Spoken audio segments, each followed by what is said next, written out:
Good afternoon, everyone. I appreciate I am on that stomach grumbling slot. There's me and one other before you can escape for lunch. As Niels has already said, I'm Emma Acton. I'm the Senior Director of EMEA Marketing, Europe, Middle East and Africa at a company called Acquia. I've been in the IT industry, technology industry for close to 20 years, which feels quite a long time to actually admit. And 10 of those have been in a marketing function. With regards to open source, I've worked for two organisations that deal with open source, latterly here at Acquia. A little bit about us. So we offer open cloud hosting and developer tools and support for Drupal, which is a content management, open source content management system. And you heard from HubSpot earlier on before the break about the importance of content. As an organisation, we've got over 4,000 customers globally. We have a number of small and medium enterprise organisations, as well as some big guys such as NASA, Twitter, eBay, and Warner Music. And we deal in a number of different industries: high tech, media, entertainment and publishing, financial services. We also have a lot of public sector, local and government and higher education organisations in our customer base. On our Acquia Cloud, which is our hosting system, we receive over 19 billion requests a month. And as an organisation, we partner with around 775 people globally. In 2013, we were voted the fastest growing company on the Deloitte Fast 500. We are based out of Boston, as Niels has already mentioned. Today I'm going to take you through what we and I and Acquia think, and a few thoughts around what it is to create a digital experience using open source technology. So great is changing. What we used to think of as great is no longer great. It's just distinctly average. We're seeing ever-expanding channels and devices coming in for this digital experience. We're seeing continuous and speedy delivery becoming the norm. Content and digital engagement technologies are converging. Reliable experience delivery is absolutely critical in this. Why has it been so hard historically, and even to some degree now, to create a great digital experience? IT does tend to get in the way. I hope there aren't any IT people in the audience here. Traditional IT approaches have found it difficult to support the speed needed by the business. Information is siloed. I think we've heard from a couple of the speakers today how information exists in a number of different ways. So it's siloed. It makes it hard to deliver that digital experience. And then technology doesn't elegantly support the marketing process. Traditional IT approaches, I've said, and technologies have not developed as quickly as the pressure on the business has increased. I've mentioned IT. They need to operate at the speed of the business, and it's not the business at the speed of IT. We don't want to be waiting for them. As a result, in the marketplace, we're seeing technology power shift into the business. As the Forbes says here, CMOs will spend more on IT than CIOs. We never thought that possible a few years ago. And it's not just budgetary shifts, it's actually organizational shifts. Most recently, we've seen that the CIO of Marriott Group, worldwide hotel chain, now actually reports to the CMO. So we're seeing those organizational shifts. And now that we're seeing the business take control, in order to deliver on this new great, we need to look at a life cycle approach in order, to be able to do that. A digital life cycle and one here that integrates digital marketing, application development, content management, and experience delivery. Web content management has historically been an information repository that every web experience connects to.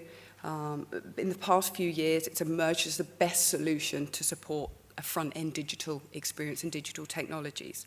And digital marketing technologies, and these are those that specifically address functional experiences required or wanted on a website.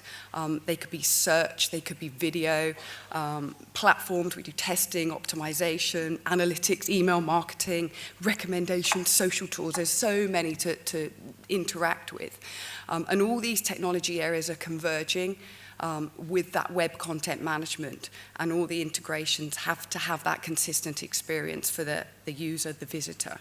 Application development, the technologies used to develop that experience are becoming increasingly important, and the move to agile and overall faster delivery.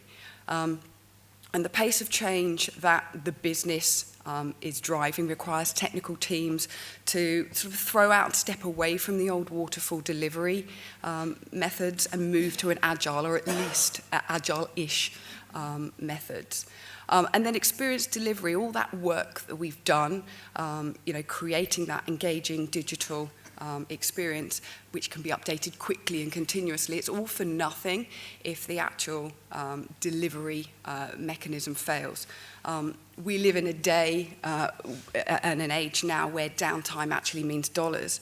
I don't know if a few of you remember, I don't know if anyone shops at Tesco, but a couple of years ago, August 2011, their website was down for just 2 hours, and experts estimated that cost them in excess of £1 million in lost commerce sales just from that one downtime alone.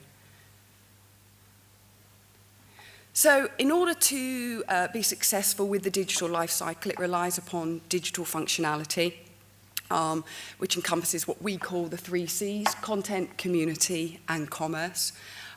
It's about bringing these successfully together. As an example, if we look at Apple, they do this incredibly well, both as a retailer but as a brand. So what Apple do, they make it easy for customers to view and access all the products, be it physically in the store.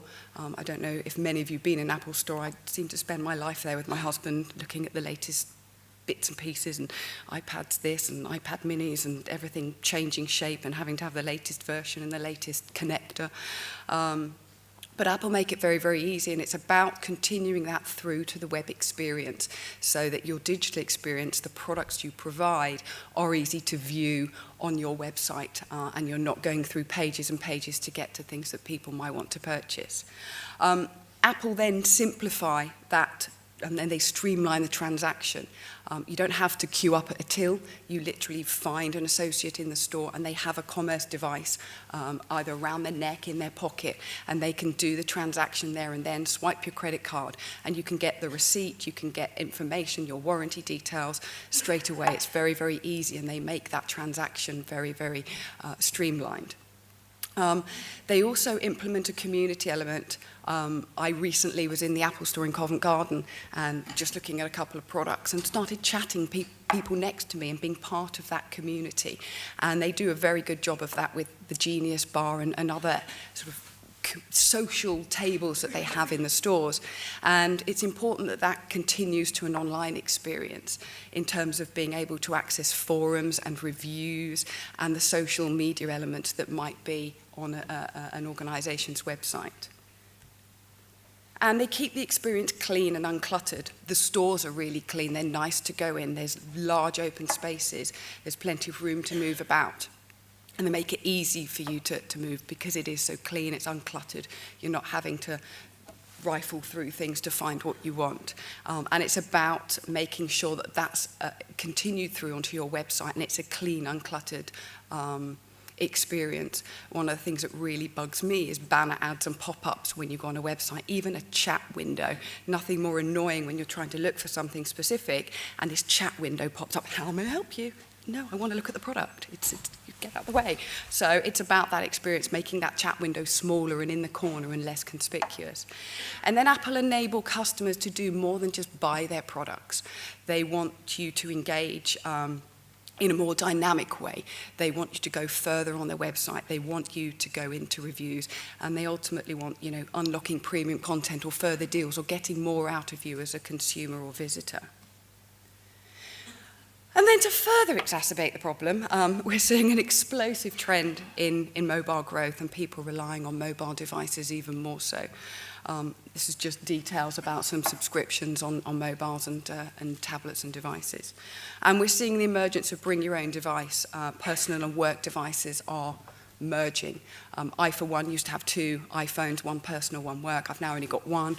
I expense my work stuff back to my company. I've got all my social applications, all my work applications, all on one device. So it makes it easy for me to be able to interact. So mobile has become the preeminent platform now, and digital experiences should be led by what we call a mobile-first or responsive design strategy. It's all very well having a great website, but if the mobile experience is poor, you're going to lose that customer or their advocacy. I ordered some cosmetics from, or attempted to order some cosmetics from a big retailer beginning with D last week, and their mobile site was abysmal. I couldn't find the products I wanted. It took forever to try and drill down and search. So I switched channels. I went to a competitor of theirs. I found the products easily on the web application and I ordered. And so that's something that retailers need to avoid. They need to make sure that their mobile applications support as good a digital experience as their website does. And then a marketing event last week, which was aimed at predicting what luxurious brands will look like in 10 years' time. Some of the most established luxury brands, of them, only 23% had a mobile app. So you think how much business they're losing by not taking that mobile-first approach. So what's stopping us from delivering this great digital experience? As I've mentioned before, IT don't really get the needs of marketing. We're constantly trying to get them to work with us. And traditional technology providers have not always understood those needs of marketing. And they haven't kept up with current trends. And they can't actually even agree on what to call it. So traditional platforms have been very siloed. They make the process difficult to execute, and it's not that friction-free experience. For me, when I'm buying, when I'm a consumer, when I'm visiting a site, I want it to be a friction-free experience. I want to just get the information and have a good feeling about it. And one way to look at this is, a digital experience, it needs to be like a symphony, bringing everything together, all those instruments, rather than a cacophony of noise that those instruments might bring if there was no structure to them.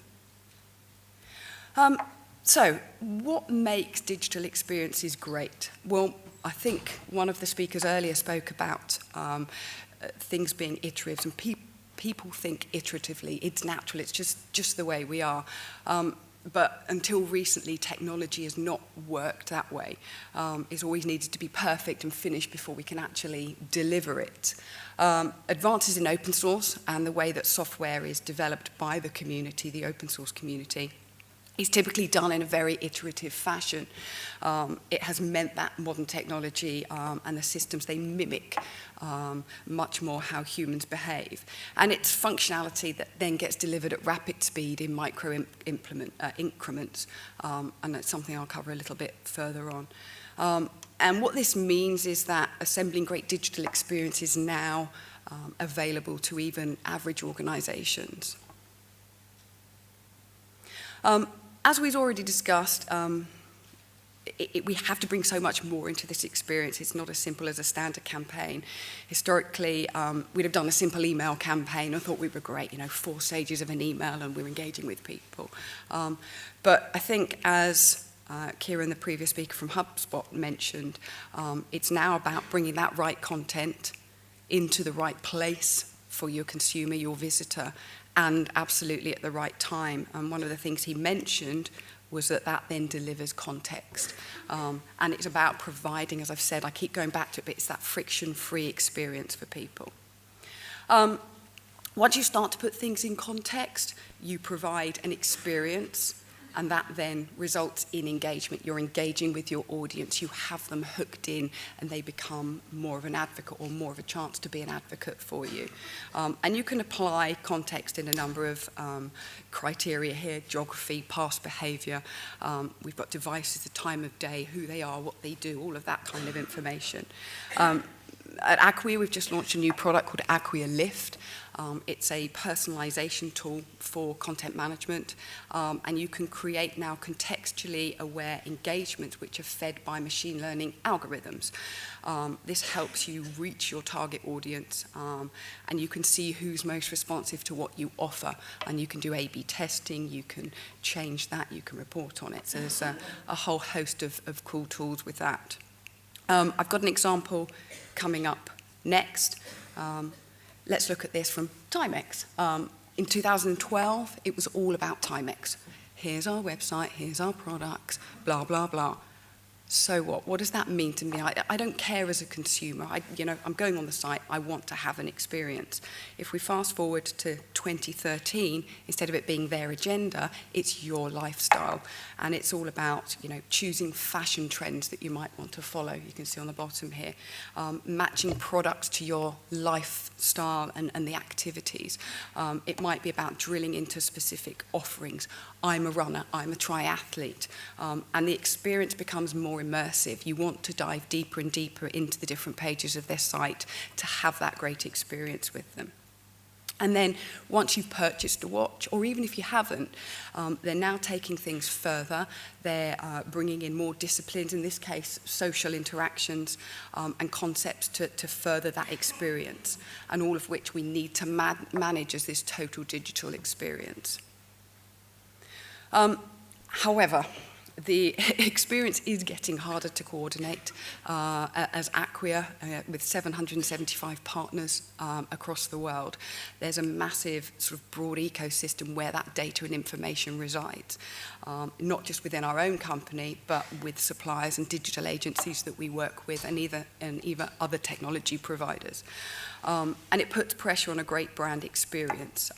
Some companies have done it really, really well and even leveraged it effectively. And I'll cover a case study in a second, but Johnson & Johnson, a huge pharmaceutical organization globally, have created a federated approach to delivering a great digital experience. Their brand sites were, in the past, like the Wild West. The variance in digital experience was vast and very, very unpredictable. Whilst this was undesirable, so was the thought of bringing everything in the control centrally, because then you have little understanding of local needs and conditions and languages required and local sentiment and culture. With Acquia and with our relationship with them, they now got a single platform where they're able to deliver across the world, and they enable over 800 different brand experiences for each of their products. I'm sure you've had experience with different things that Johnson & Johnson offer, and each one of those product names and those brands offers its own digital experience. And the underlying technology allows for those common components without dictating that execution in the business unit. And this is giving the benefits of central stability, but with that control at the edge. So we spoke a little bit earlier about open source, the benefits of agile approaches, and another benefit of open source is the speed and the agility of innovation. It really is, and this is technology at the speed of the business. We're not waiting for IT here. In addition, open source is creating a large-scale cost displacement and commoditization of some of the IT functions, which aids that business to take control. As an example, if we look at Pinterest here, within a month of them hitting 10 million unique visitors back in February 2012, the community, the open source community, and particularly the Drupal community, was talking about and starting to work on Drupal integration. And by the next month, in April, 15 Drupal sites went live. So that's talking about that speed, that agility. With the open source community, you're not waiting to put in a request. Can you imagine making a request to Microsoft for a new feature or function? It's just not going to happen. It could be several years down the line. And because open source is fundamentally cheaper than proprietary software, money saved on that technology and on those licenses, you can divert it to where it matters most within the business. If you have a currency of 100 somethings, pound, dollars, whatever they might be, on the right here we see the typical breakdown for proprietary software, and you've got the licensing costs. As there are no license costs with open source, you're free to spend that where you want. So it could be on your brand, it could be on design, it could be on strategy, and ultimately you're controlling more around your profit. A lot has spoken today about big data, so when a couple of people got up earlier, I was like, oh gosh, I hope they don't say something that's going to contradict what my slides say. Big data and the opportunity it can present, lots spoken about it. I think Toby, or one of the speakers later on, is going to be focusing on that in a social media context. Suffice to say, big data is commonly associated with technologies that were developed at Google and latterly Yahoo, like Hadoop. Technology fundamentally changes the economics of storing data. There is no reason now to throw any of that data away. Indeed, the more you have and the more value you can actually extract from that. Having this data is important in creating that context that we spoke about earlier, and context, as we know, is really, really important for that great digital experience. With open source software, there's far less emotion and need to control everything than in proprietary software from traditional vendors. And this is the bit I like. Open source is a more of a play nicely together world. Barriers to collaboration are generally lower. We get on with other open source organizations. We don't have this competitive butting of heads. We partner a lot more, the willingness to partner is much higher. And then that subsequent value, as I spoke about, the speed, and also that value then gets delivered a lot quicker. I'm going to show you an example. So similarly to Johnson & Johnson, Whole Foods, which is an American organization, they have some wonderful, wonderful stores with some brilliant products, and they're really, really gaining traction in the US market. They were able to put that power and support those stores centrally, but the local stores were able to manage their own offerings, and they're putting that power back at the edge at those local stores. The stores can adjust their sites and put promos on and offers based on context.